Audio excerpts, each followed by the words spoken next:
So we work on the body level first. We rock and soothe, we hum, we apply gentle touch, we release the trauma from the body, and symptoms go away, be it emotional, cognitive, or even physical. Now, notice also that we do not work on the symptom itself or the symptoms themselves directly. It doesn't really matter what symptoms a person experiences as a result of their past traumas. The process is always the same. We start with, okay, what symptoms are you experiencing? And then what could be the potential root cause of them? So, past traumatic events.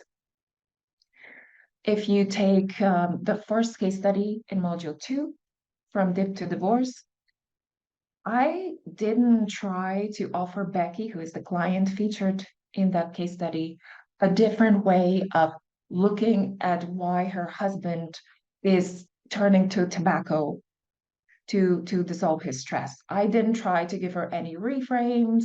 I didn't try her to think of, okay, if you looked at this situation from a distance, what would you see? None of that. She already knew all those things in her head. She already knew that her husband's mother died and they've been going through immense stress together in their business and in their marriage. She had the intellectual insight, but yet her body couldn't help waking her up in the middle of the night, sobbing and crying. It couldn't help feeling intense anxiety whenever she saw her husband, let alone saw her husband with the tobacco. So the idea was that I was working on the body plane, helping her body feel safe. And the hypothesis was that if the body feels safe, the trauma will be released, and Becky's way of looking at the situation will automatically change, which is what happened at the end of the session when I check in with her. Number one, she says she feels compassion towards her husband. And also, at some point, it starts to be funny. She starts thinking about how funny he looked in that situation that previously was traumatic for her.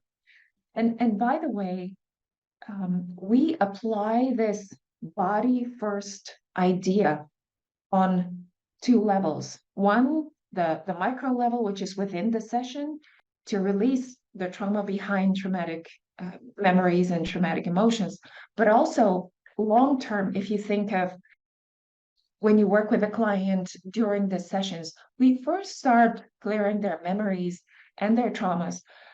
And then eventually we start looking at, okay, what are your potential goals? Or how are the different ways that you can talk to this person or move forward with your life?